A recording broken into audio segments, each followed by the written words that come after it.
A couple months ago, the Miseducation team, including us, the interns, went on a trip to the New York Times. After a tour of the building, we stopped at Snippers for a quick bite. And in between mindless small talk, munching on fries, the conversation turned to mental health. Youth mental health is an increasing concern amongst adults, from teachers to parents to even the Surgeon General of the United States. I'm deeply concerned as a parent and as a doctor that the obstacles this generation of young people face are unprecedented and uniquely hard to navigate. And the impact that's having on their mental health is devastating. When I was a teenager in the 1970s, my parents had what were then the normal concerns: binge drinking, drunk driving, teen pregnancy, and smoking, both cigarettes and weed. And things have flipped, and they now worry about what they call these internalized risks: anxiety, depression, suicide, and self-harm. That's a monster public health story. That's all critical information, but we don't hear enough from young people about their own experiences. I'm Fredlove Deshommes. I'm Wesley Almanzar. We're both interns at Miseducation. Today, we're talking to kids about their mental health. Mental health is tricky to talk about. Everyone has a different viewpoint on what it means. One textbook definition from the Centers for Disease Control is a person's condition with regard to their psychological and emotional well-being. But what does that really mean, and how does that affect the youth of our generation? Today, we hear two teens from New York City to get their thoughts. We'll start with Jose Santana, a high school junior from the Bronx. And you'll also hear from Nusrath Uddin. She's from the Bronx as well. Actually, thinking about it, we're all Bronx kids. Shout out to the best borough, no matter what they say. We're also all immigrants or a child of immigrant parents. And that's definitely a part of the conversation. Here's Jose. Jose Santana, high school junior, 16. When I like to do my free time, I like to read, I like to code. I'm a professional juggler. Like I in terms of responsibilities in life, I have too many of those. I own a business. Yeah, I make websites for people. That definitely takes time. My name is Nusrath, and I guess on my free time, it's probably gonna sound lame, but I do like to watch my shows. Like, I've missed a lot of Law and Order, and I'm like trying to catch up on it, but I can't because I'm so busy. So, what do you think of when you hear mental health?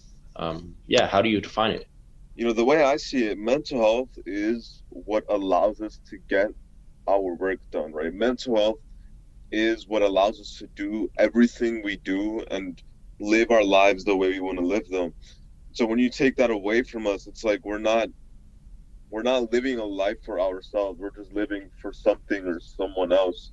I think when I think of mental health, I imagine the worst case scenario, like not depression or anxiety, more of like illnesses like PTSD, or like you see people on the TV and they're like in an asylum. My mind goes to the worst case scenario ever. Jose was really passionate about schools putting more attention on student mental health. The education system needs to prioritize the mental health of students above all else, all right, above their money, whatever it is. Students' mental health need absolutely 100% needs to go before any of that. Beyond schools, we talked about stigma in the conversation about mental health. A report from National Alliance on Mental Illness stated that 50% of kids aged 8 to 15 experience mental health conditions and don't receive treatment. Do you see people around you afraid to open up about their challenges, and how is stigma part of this? Mental health in itself is very stigmatized because people don't want to have something wrong with them, And when you think of something wrong with your brain, the part that's supposed to be functioning, you think there's something wrong with you. And because of that, you don't want to tell other people. Because there is this part of us that think we're always being judged. There's nothing wrong with that. Even if you feel like you're okay, and even if you feel like you have no problems, it's just nice to talk to someone else and have them just hear you out. So therapy is one way of talking through your problems and getting to know more about your emotions and ideas. That being said, what are your thoughts on therapy? I feel like we all need therapy. If we're being honest, we probably all need therapy. But I also think therapy is a privilege because the cost of it is really high. What role does distrust in medical professionals play in resistance to therapy, especially in Black and Brown and immigrant communities? When you see therapists, you kind of imagine like a white person, really. So I feel like having a therapist that's like looks like you or maybe like understand the problems you're going through might build that trust.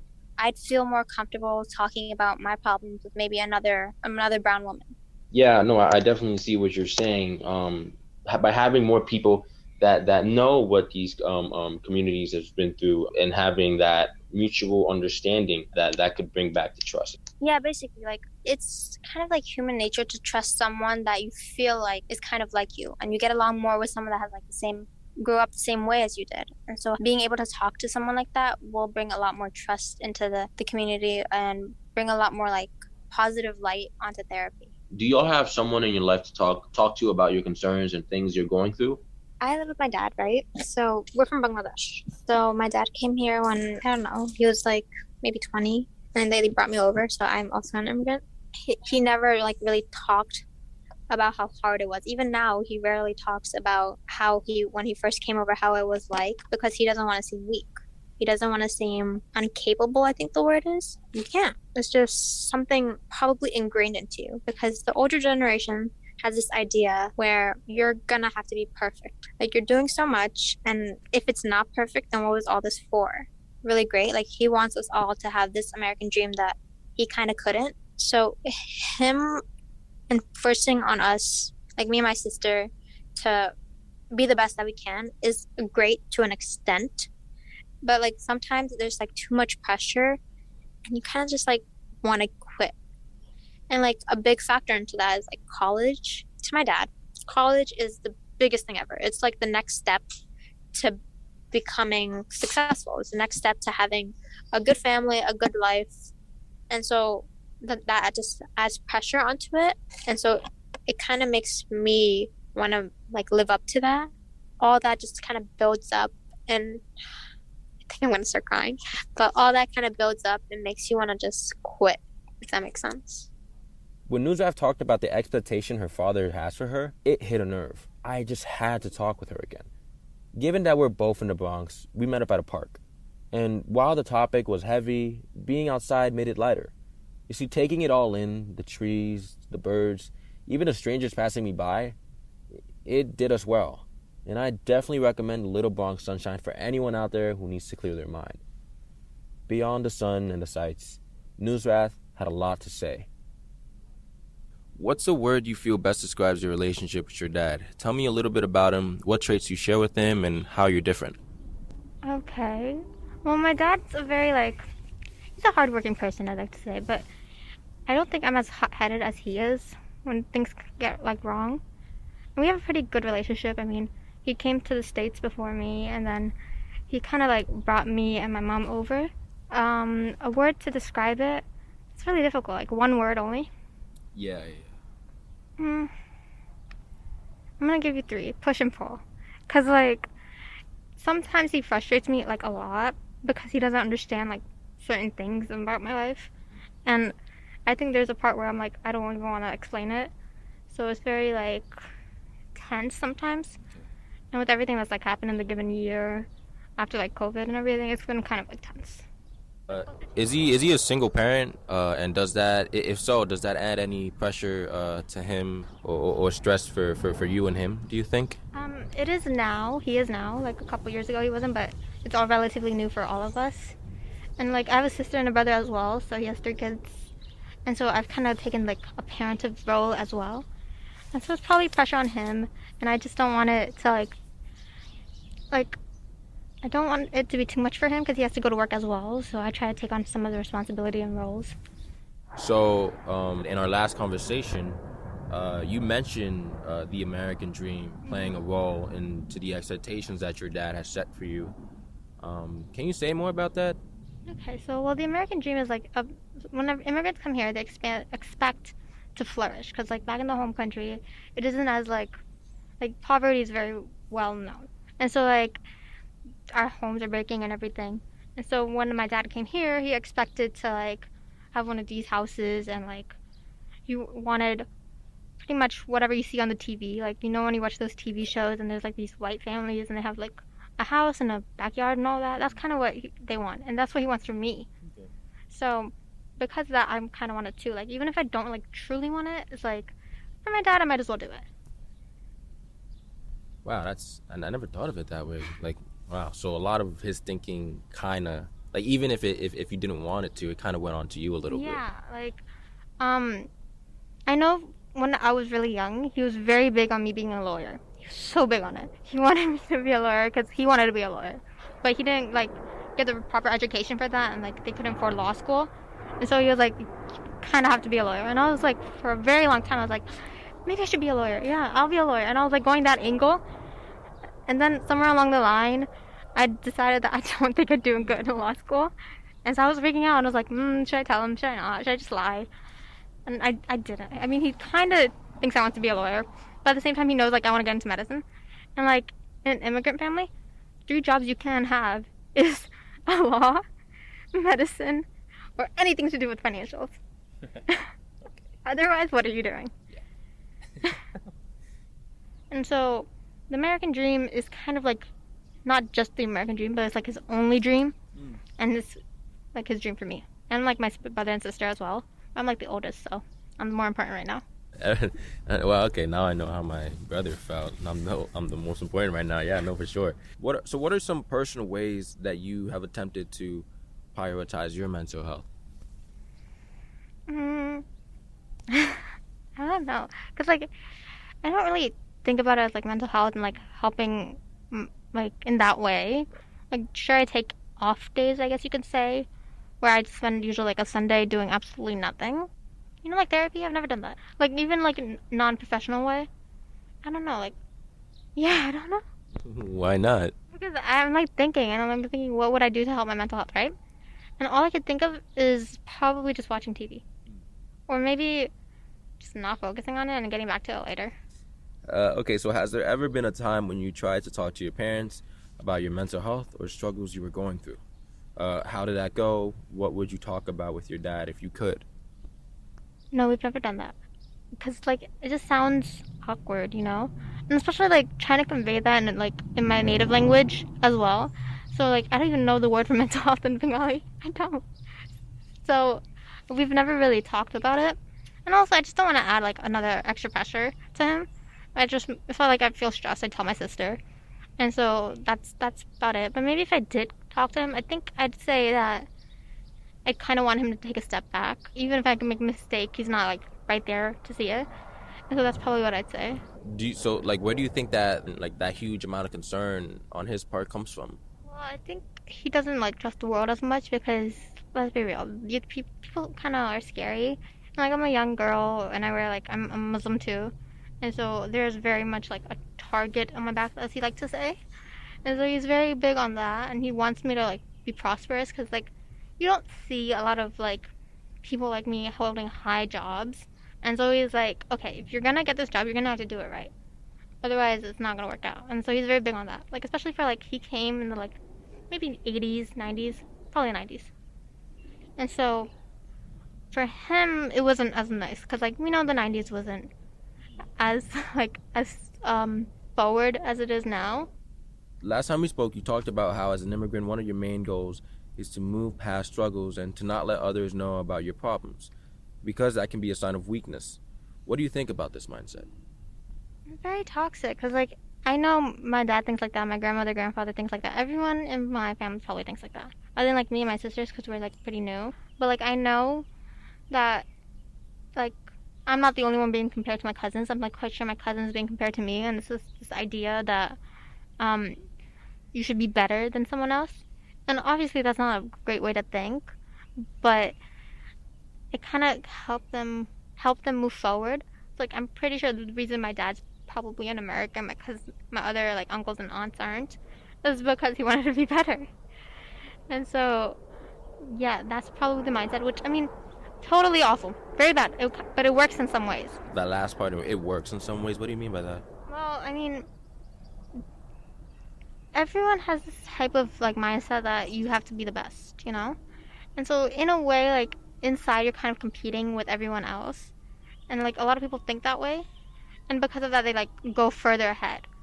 Like, that's how it works. Like, it isn't the best way to move ahead, but it still, like, gets you somewhere else and furthers you in wherever your goals are. I think my dad's very big on moving forward, you know? Leave the past in the past. Who cares?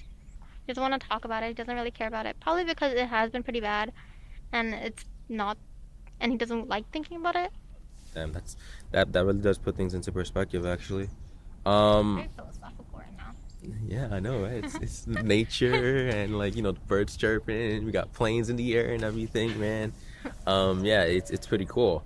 Are there ways you feel your parents can be educated on mental health? I think they need to know what mental health is. Because if I just straight up told them mental health, and it's like, you'd be like, something's wrong with your brain? Do we need to go to the doctors for this? So first maybe they'd have to know what mental health is and what it means. And from then on, I think they'd probably understand that it's not always a very negative thing to have like just because you're struggling with your mental health doesn't mean that it's bad, I think it's probably a good sign that you care enough to think about your mental health in like that way. The second part might be my fault. Like I wouldn't feel comfortable talking to my dad about like my mental health, and I wouldn't even know how to start a conversation like that. And I just feel like the whole thing would be awkward, and I'd be stressing while stressed. So I wouldn't want to do that. But I would want him to maybe like, if he wants to talk to other people and to understand what mental health is, to at least. Do you also think that on a wider scale, like that's why a lot of kids don't talk to their parents about mental health, is because of how awkward it can be to just... Yeah, definitely. There's for sure. Because like when you think about bringing up the conversation, it's like, how would you begin that, right? How would you... Because I've never sat my parents down to talk to them about something unless it's like school related. And even then, I'm never by myself with them. Like my sister and my brother are there just in case I'm like freaking out. And so like I would never know how to start a conversation like that. Because like I know very little. My dad knows very little. We're both in the space of not knowing much. So we'd probably end up in a bigger mess. If I explain it to him, he'd probably try to understand it. But there would also be the factor of, well, I mean, it's new and he's in this age of like older people have this mentality of like, they know best. He'd say something else and then he'd start telling me I shouldn't be on my phone as much. And I'd be like, okay, you know what? Never mind. We're at like the final, wrap here. Yeah. Have you witnessed these same fears of mental health with older generation family members? If so, can you give an example? Probably my cousins. I'm the youngest of all my cousins. And so, well, on my dad's side. And so, like, they've been through a lot more than I have in life. They haven't really brought it up, but it's like this whole, like, norm in my family. Like, we don't really... Sorry. We don't really bring it up much. I mean, maybe once my cousin told her parents, right? Told her parents that she didn't want to go to college and wanted to take a gap year. That did not turn out great. That did not turn out great whatsoever. Like, I remember hearing it from my dad and my mom at the time, right? I remember hearing from them and saying, if you ever take a gap year, I promise you will not have a home to come back to. So no gap year for me. But I don't think I'd even want to do a gap year. Because, like, school's the only thing I know. So what do I do without it? Yeah, I think that's for a lot of students. Like, once they're out of school and it's all finished, it's like, okay, what now? Right. Like, we're like, yeah, sure, you got college. You're We're like, I have to live now? yeah. What? I could go outside and, like, I could be outside for as long as I want. You're saying that I don't have to ask my dad permission to go out? I could just go out? Like... Oh, yeah. Music, everyone. That was beautiful. That's gotta be like a copyright claim right there. There's just no way.